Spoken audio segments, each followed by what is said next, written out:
नमस्कार सबैजनालाई। आज म तपाईहरुलाई एउटा बाटो देखाउँदैछु जुन बाटोमा तपाईहरु सायद हिँड्नु भएको छ होला। हेर्नुस्, यो बाटो धेरै जसो हिँडेको छु। यो बाटो साँघुरो बाटो,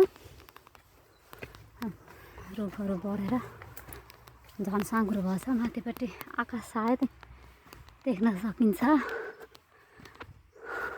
झुक्किएर कतै कतै पातहरूको बीचबाट बाटो चाहिँ यस्तो छ।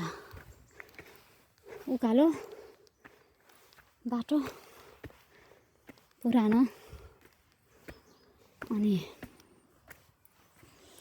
आफैलाई अनौठो लाग्छ यहाँ हिँड्दा, किनकि यो बाटो धेरै टाढा पनि छैन हाम्रो घरबाट, हिँडिरहेको छ तर अनौठो लाग्छ। यहाँ जङ्गली जनावरहरू धेरै हिँड्छन्, मृग, बँदेल अनि अरू पनि आउँछन्। यहाँ खरायोहरू पनि हुन्छन्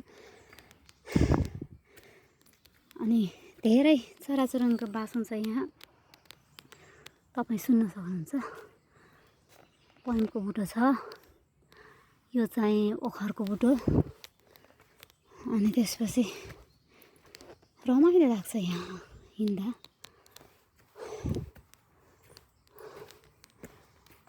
अनि यहाँहरू औसेलो फुलिरहेका छन्।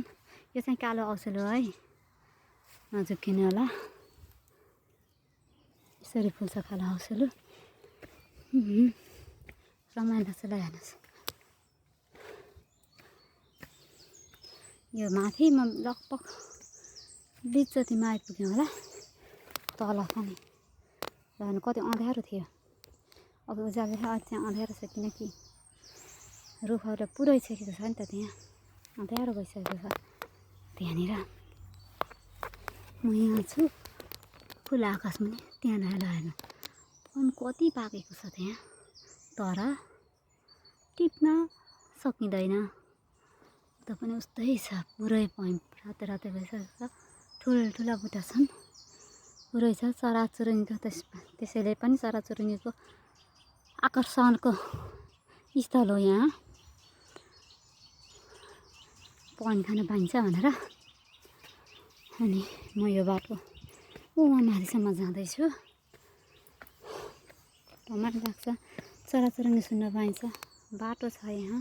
ल हेर्नु, लहराले कि जुरायो बाँचुन्जेलको सम्झना, मरेपछि तिर्सना, जिन्दगानी दर्पण छाया, ओ जिन्दगानी दर्पण छाया। ल म फेरि कुनै अर्को ठाउँ देखाउनेछु। तपाईँको दिन शुभ रहोस्। नमस्कार।